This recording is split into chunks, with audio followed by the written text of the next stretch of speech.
অনেক দিন ধরে বইমেলা যাব করে যাওয়াই হচ্ছিল না, কারণ ওর অফিসের ছুটি পাচ্ছিল না। যেই দেখলাম 9 ফেব্রুয়ারি রবিবার পড়েছে, ব্যাস আর কোনো অপেক্ষা না করেই ব্যাস আমরা রওনা দিলাম বইমেলার উদ্দেশ্যে। আর বইমেলাতে গিয়ে তো দেখলাম প্রচণ্ড ভিড়। তো ভিড় দেখেই বুঝতে পারলাম যে অনেক সবাই বই টই পড়ে, কারণ না হলে তো আর এমনি এমনি কেউ ঘুরতে আসে না বইমেলাতে।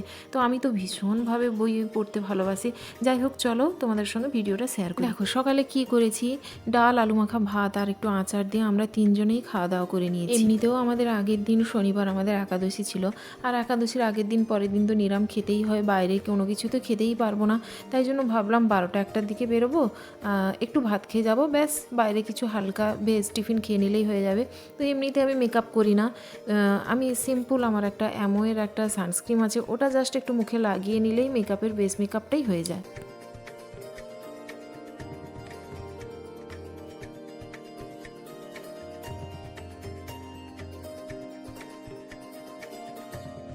তো চলো এখন চলো, করুণাময়ীতে বইমেলা হচ্ছে, একটা বাসই ধরেছি, করুণাময়ীর বাস ধরেই আমরা করুণাময়ী বইমেলাতে চলে এসেছি। এসেই তো দেখছিলাম পুরো গ্রাউন্ডটা খুঁজে দেখছিলাম। তো আমি যে সমস্ত বইগুলো পড়তে ভালোবাসি, তো মেনলি আমি সেই স্টলগুলো খোঁজার চেষ্টা করছিলাম। না, প্রথমে ভাবছিলাম বইমেলাটা হয়তো ছোটো, কারণ কলকাতার বইমেলা আমি কোনোদিনও দেখিনি। তো তোমাদের দাদাভাই বলছিল না বড় আছে। তো চারিদিকে ঘুরতে ঘুরতে দেখলাম এখানে রেডিও মির্চি সানডে সাসপেন্সের যে সিঁদুর খেলার যে গার্গিদি, উনি এসছেন, উনি কিছু কোশ্চেন জিজ্ঞাসা করছে। তো ওখানেই দাঁড়িয়ে কিছুক্ষণ শুনছিলাম এই কথাগুলো। এই হলো গার্গিদি। আমি ঠিকই আসার কোনো সম্ভাবনা আছে?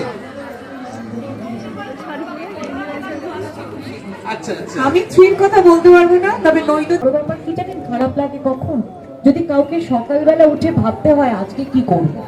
তুমি তো একটা কাজের মধ্যে আছেন, আমার মনে হয় সেটা ভালো, কোনো একটা দিকে টার্গেট করা উচিত না, তাই না?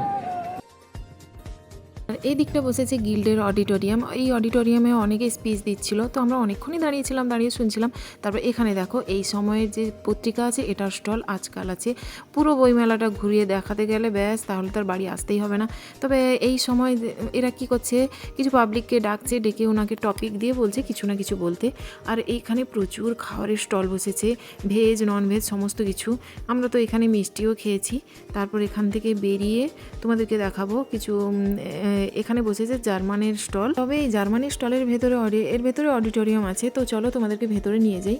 তো এখানে দেখো পবিত্র সরকার আছে, দেবারতী গুহা আছে।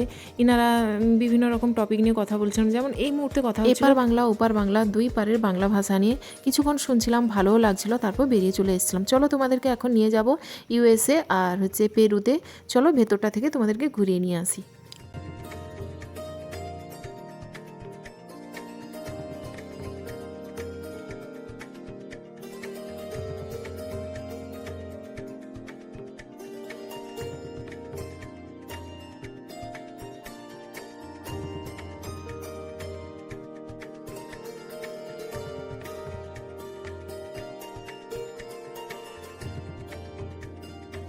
এদিকে আছে স্পেনের স্টল আর এইদিকে আছে আর্জেন্টিনার স্টল।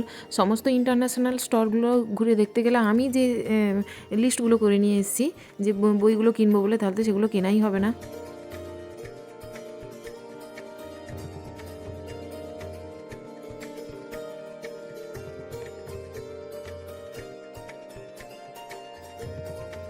এরপরে আমরা যাব কচিকাচাদের স্টলে, কারণ পিহুর জন্য কিছু গল্পের বই নিতে হবে।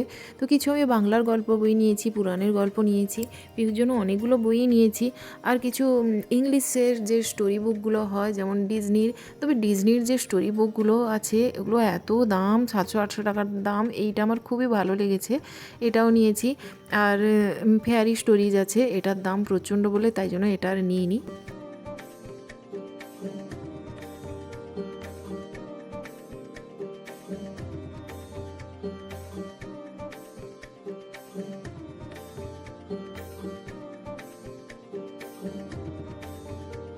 এখান থেকে আমার দাদার মেয়ের জন্য এই দেখো কার্ডবোর্ড টাইপের এই যে বইগুলো নিয়েছি, একটা বার্ডস নিয়েছি আর একটা অ্যানিম্যালস নিয়েছি। তো এগুলো ছবি দেখতে ও খুবই পছন্দ করবে। আর এখানে পিহুর জন্য কিছু অ্যাক্টিভিটি বুক নিয়েছি, এটা হচ্ছে ম্যাথের। তো ভালো লাগলো দেখে, তাই জন্য অ্যাক্টিভিটি বুকগুলো নিয়েছি। এরপরে যে স্টলটাতে গেছিলাম সেটা হচ্ছে পেঙ্গুইন চিলড্রেন্স।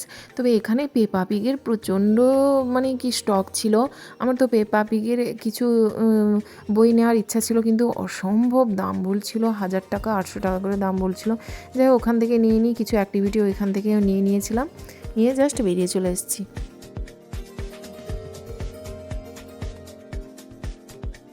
আমি এখানে সারদা মায়ের কয়েকটা বই নিয়েছি আর রামকৃষ্ণ দেবের কয়েকটা বই নিয়েছি, কারণ আমি এইসব বই পড়তে ভীষণ ভালোবাসি, প্রচণ্ড ভালোবাসি। যাই হোক অনেকক্ষণ ঘোরাঘুরি করার পর খিদেও পেয়ে গেছিলো। এখানে ভেজের দেখো কড়াইশুঁটির কচুরি আর কাশ্মীরি আলুর দম অনেক কিছুই ছিল, তো আমরা এটাই নিয়েছি।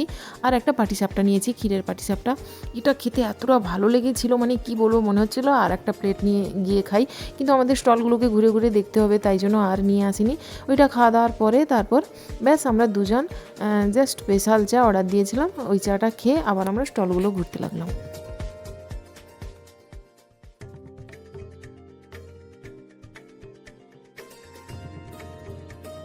ব্যাস যেই দেখেছি ইন্ডিয়া পোস্টের স্টল দিয়েছে, সঙ্গে সঙ্গে আমাকে বলছে চলো পিহু যাবো। যেহেতু নিজেই পোস্টাল ডিপার্টমেন্টে জব করে, তাই জন্য ও ভীষণভাবে পোস্ট অফিসকে ভালোবাসে।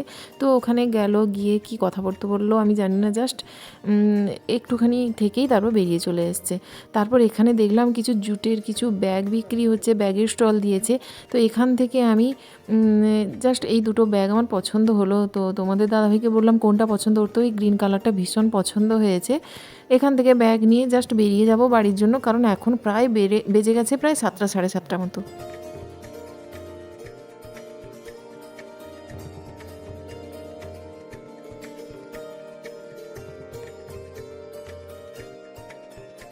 এখানে দেখো দেশ পাবলিকেশানে কত বড় লম্বা লাইন পড়েছে।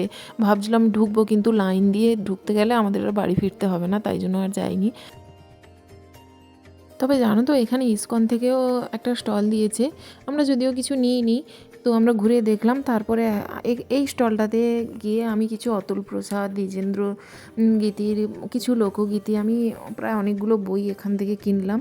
কিনে নেওয়ার পরে বাড়ি জাস্ট ফেরার পথে জাস্ট বেরোবো মেলাটা থেকে, দেখলাম এখানে তিলোত্তমার আন্দোলনে স্লোগান চলছে। কিছুক্ষণ ওখানে দাঁড়িয়েছিলাম, ব্যাস দাঁড়িয়ে থাকার পরে তারপর আমরা এত ভিড় হয়েছিল যে বেরোতে পারছিলাম, জাস্ট এই জায়গাটায় প্রচণ্ড ভিড় হয়েছিল। তারপর আমরা বেরিয়ে চলে এসেছি, বেরিয়ে পড়েই তারপর আমাদের বাস ধরতে হতে প্রায় 8টা বেজে গেছে। বইমেলা আগে আমি দেখেছি, কিন্তু কলকাতার বইমেলা কোনোদিনও দেখা হয়নি। যাই হোক আজকের বইমেলাটা আমার ভীষণ ভালো লেগেছে। আজকের মতো ভিডিওটি এই পর্যন্ত, টাটা।